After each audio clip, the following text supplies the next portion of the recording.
किसान विरोधी काले कानून को वापस लेने की मांग को लेकर चल रहे आंदोलन के समर्थन में इनेलो विधायक अभय सिंह चौटाला खुद ट्रैक्टर चलाते हुए 21 जनवरी को रेवाड़ी पहुंचे हैं।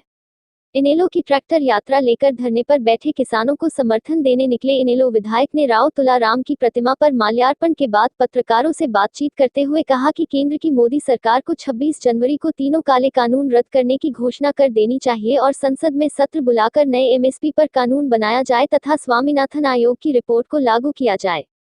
किसानों के कर्जा माफ किया जाए। देश की सरकार किसान के वोट से बनी है लेकिन पूंजीपतियों की बात सुनती है। उन्होंने प्रदेश की भाजपा जजपा गठबंधन सरकार को भी चंद दिनों की मेहमान बताया।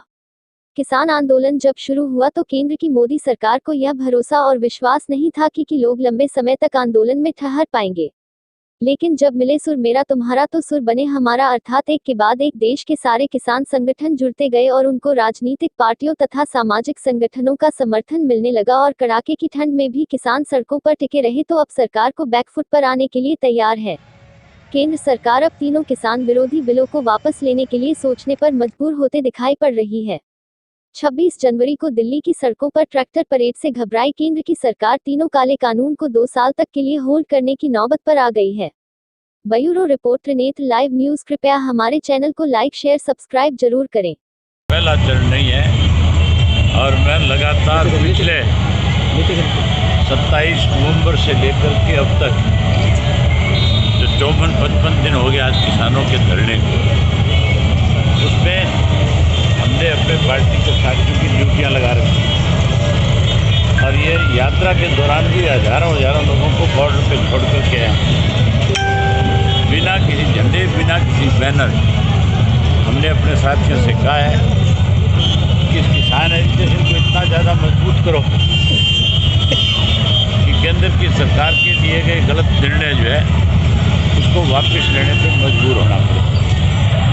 हालात जिस किस्म के बढ़ते जा रहे हैं, लोगों की संख्या जैसे जैसे बढ़ती जा रही है, मुझे लगता है कि मोदी जी को समझ में आ जाना चाहिए और मोदी जी को तुरंत अपनी गलती का एहसास करके 26 जनवरी को ये कह देना चाहिए कि मैं इन काले कानूनों को वापस ले रहा हूँ, किसान से इसके लिए माफ़ी मांग रहा हूँ। किसानों से किए वायदों को पूरा करने के लिए इसी लोकसभा के सत्र में नए कृषि के कानून बना करके एमएसपी की कानून बना करके और उसके साथ साथ स्वामीनाथन की रिपोर्ट को लागू करें, किसान का कर्जा माफ करें।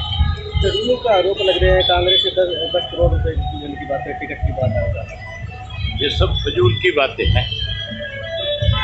ना तो मैं इन चीज़ों का कोई आपको जवाब देना चाहूँगा, आपको भी इस तरह के सवाल मेरे से पूछने की बजाय जिस किसी ने आरोप लगाए उनसे जाके पूछें। सर क्या 26 तारीख को ट्रैक्टर रैली में आप भी शामिल होंगे?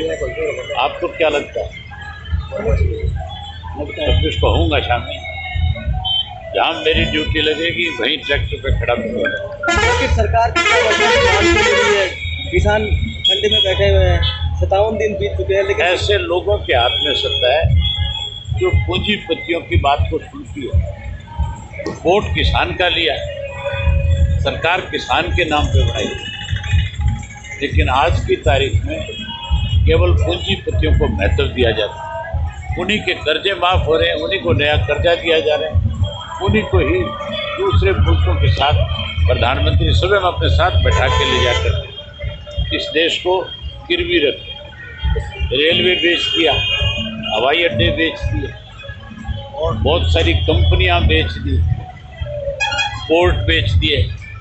अब मुझे लगता है कि ये खेती एक ऐसा धंधा था जिससे इस देश की आर्थिक व्यवस्था ठीक थी, अब उसको भी खत्म करना चाहते हैं। आपने इस्तीफा नहीं दिया, हुसन से पूछो क्यों नहीं दिया?